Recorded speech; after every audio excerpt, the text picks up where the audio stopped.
Баршаңызға сәлем, сіздермен бірге Нұргүл, менің каналыма қош келдіңіздер. Бүгін сіздермен өте оңай дайындалатын табада пицца дайындайтын боламыз.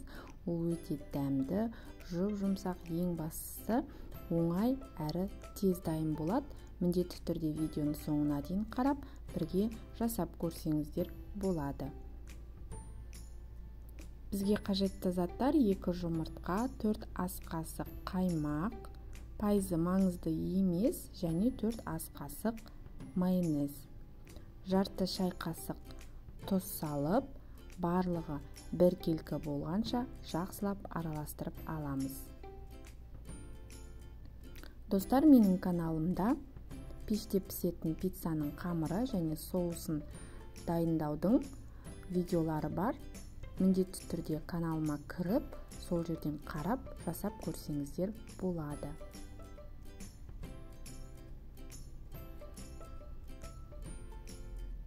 Барлығын жақсылап біркелкі болғанша араластырып аламыз. Сонан соң електен өткізіп дайындап қойған ұнымыздан шамамен 5-6 ас қасық салып, түйіршіктері қалмайтындай етіп, біркелкі болғанша жақсылап араластырамыз.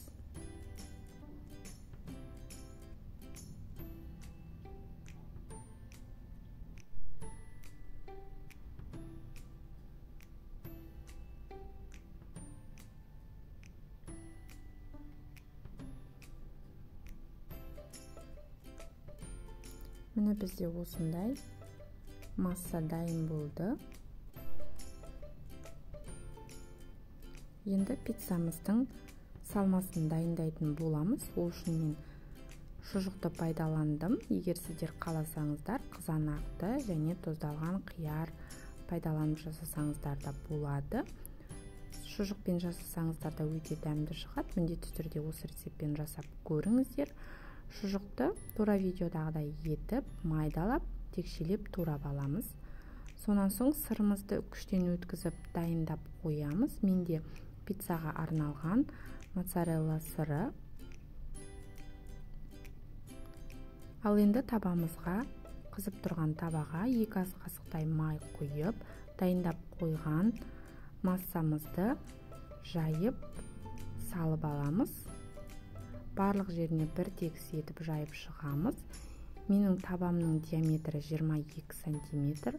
Ал сіздердің табаларыңыз кішірек болатын болса, 2 бөліп 2 пицца жасасаңыздар да болады. Толық құрамды описание бөліміне жазып қалдыратын боламын. Сол жерден қарап жасап көріңіздер. Бетін жауып 2 минутқа төменгі отқа қалдырамыз. Сонан соң үстінен кетчупты жағып, тура видеодағыдай жағып аласыздар. Сонан соң үстінен салмасын салатын боламыз.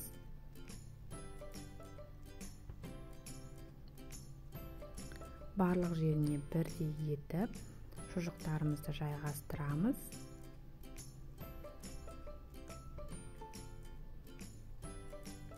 Ең төменгі отта тұруы қажет.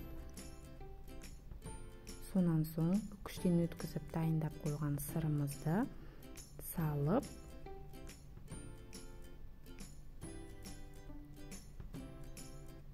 ас көктіде бетіне сеуіп, ең төменгі отта бетін жауып 4-5 минутқа қоямыз.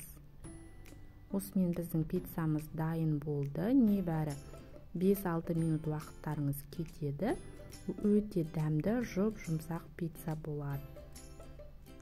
Достар, егер каналыма тіркелмеген болсаңыздар, тіркеліп, қоңырауша белгісін басып қоюды ұмытпаңыздар. Алдағы уақытта түрлі пайдалы, дәмді, қолжетімді рецепттермен бөлісетін боламын. Ал видео пайдалы болған болса, лайк басып, пікір қалдыруды да ұмытпаңыздар. Видеоны соңына дейін тамашалағандарыңыз үшін рахмет. Ас болсын!